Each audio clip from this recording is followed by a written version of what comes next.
What's up, everyone? Coach Tony from Bomvec Strength, and we've got another episode of Ask Coach Tony. And this week's question comes from Kyle, who asks, how do you deal with high maintenance clients? And before we get into this question, make sure you like and subscribe so you can see future videos. And if you've got a question you want me to answer in a future episode, make sure that you leave it in the comments.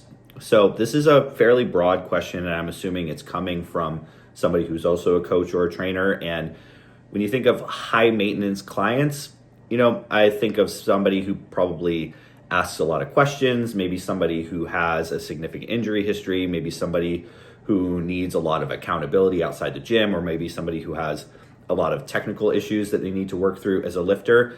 And there's probably some differences between a high maintenance client in person, like in a personal training setting or in a semi-private setting, versus a high maintenance client in perhaps like a remote or an online setting. I've had both. Anybody who's been coaching for a long time has had clients who are a little bit harder to manage, harder to get them to make progress than others. And when I think of this question, I just think like, that's our job. If every client was super easy to work with, then I don't know if this profession would be all that interesting, and I think as a younger coach, when I ran into clients who were a little bit more challenging, sure, it was frustrating. Sure, it could be kind of demoralizing if you didn't have the right strategies or the right answers for this person. But I decided at one point in my coaching career to make a very significant mindset shift, and that when clients ran into roadblocks that forced me to increase my knowledge base, increase my skill set, I think I thought of it more as a puzzle to solve than a problem to get through. And puzzles are fun. It's kind of interesting to kind of have to dig into different strategies or learn something new, whether it's about programming or about communication or about anatomy. Learn something new, because then the more of these scenarios that you deal with, the better equipped you are to deal with challenging situations in the future. It's part of your evolution as a coach. And I think that this is where you start to get into the difference between, trainers and coaches, or the difference between just programming and coaching.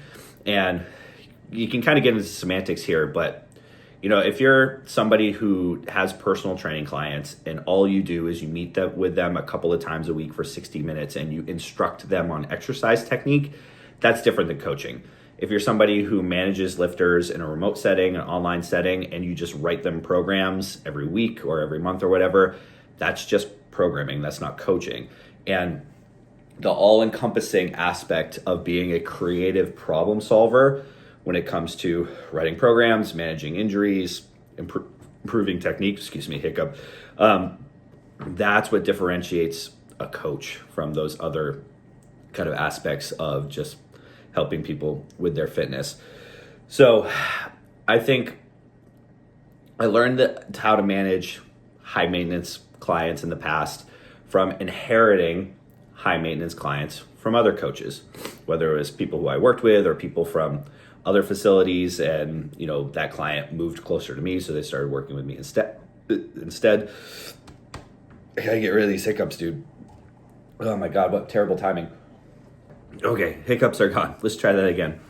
So in the case of all these inherited clients, what I found was just the basic needs of a coach to athlete relationship just weren't getting met. A lot of times emails were going unanswered, equipment limitations weren't being addressed, injuries weren't being worked around, and the workouts weren't being modified accordingly.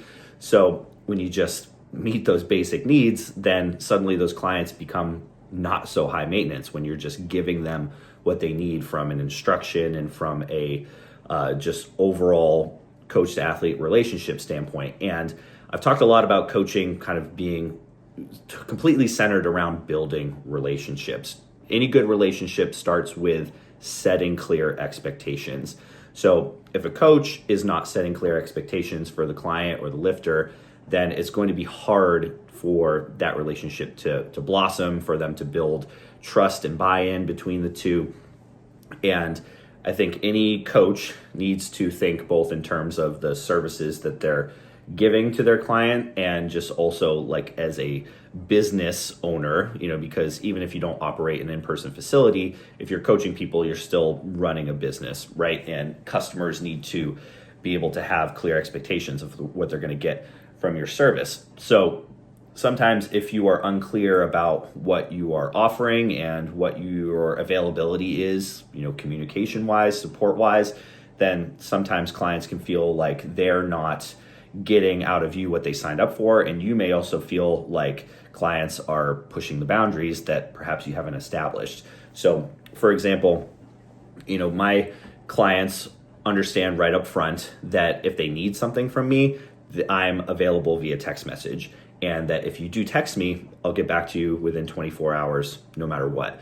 That if you email me, I'm not going to see that email until I sit down at the end of the week and update programs. So if there's a pressing matter, make sure you text me. That's a boundary that I hold, and that's part of my service. I'm available to give, kind of on the fly text support via text message.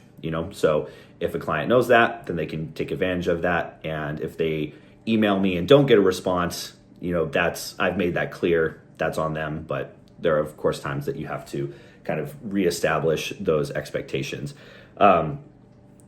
If you are helping a high maintenance client, so to speak, get through a tough situation, not only does that continue to foster that relationship that you care about them, that you care about their success, but it also establishes your level of expertise, right? You show them that you have the knowledge and the willingness to help them get through that problem.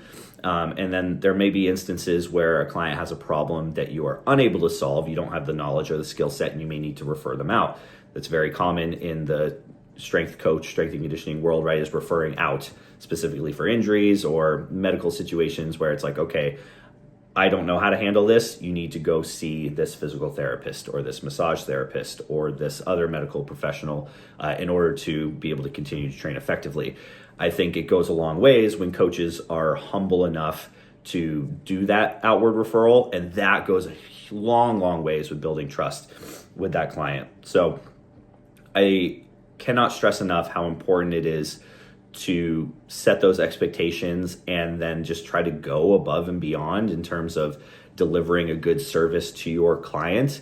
If somebody is asking questions, like, that's your job to answer those questions. If somebody sends you a long email at the end of the week when you're, getting ready to update their program, you owe it to them to answer that question thoroughly. And sometimes if somebody is asking these really long, complicated questions over and over and over, maybe you're not giving an effective answer. Or from an expectation standpoint, sometimes you do have to be very real with that person if they're asking all these superfluous questions about things that don't really matter. You can just say to them hey, I understand your concern about this thing, and tell them it's not a big deal, and here's why it's not a big deal. You don't want to diminish their concerns, but sometimes lifters are incredibly analytical. Good athletes tend to, know that the devil is in the details and get kind of caught up in the minutia. Sometimes that can be inhibitory to their progress, right? If they're worried about every little detail and the, angle of their feet in their squat and, having a, 1 inch difference in bar position on their back, or some of these things do not matter, right? We understand that in the big picture, it's not a big deal. And you can tell them that as a coach, right? Don't tell them hey, your questions are unimportant, but help them understand that maybe they are being overly analytical. So to kind of round it all out, you're gonna run into clients who have more challenges than others. That's part of the process. And part of being a good coach is taking these challenges head on, treating them as a positive thing, a puzzle to solve rather than an annoyance. And you will be a more successful coach who gets better results and better outcomes for your clients. And then by virtue of that, will probably get more clients overall and be a more successful business person if you take these situations head on, and rather than avoiding high maintenance clients and just kind of complaining about working with those high maintenance clients. So if you enjoyed this episode, make sure that you like and subscribe. If you got a question, ask it in the comments and I will answer it in a future episode.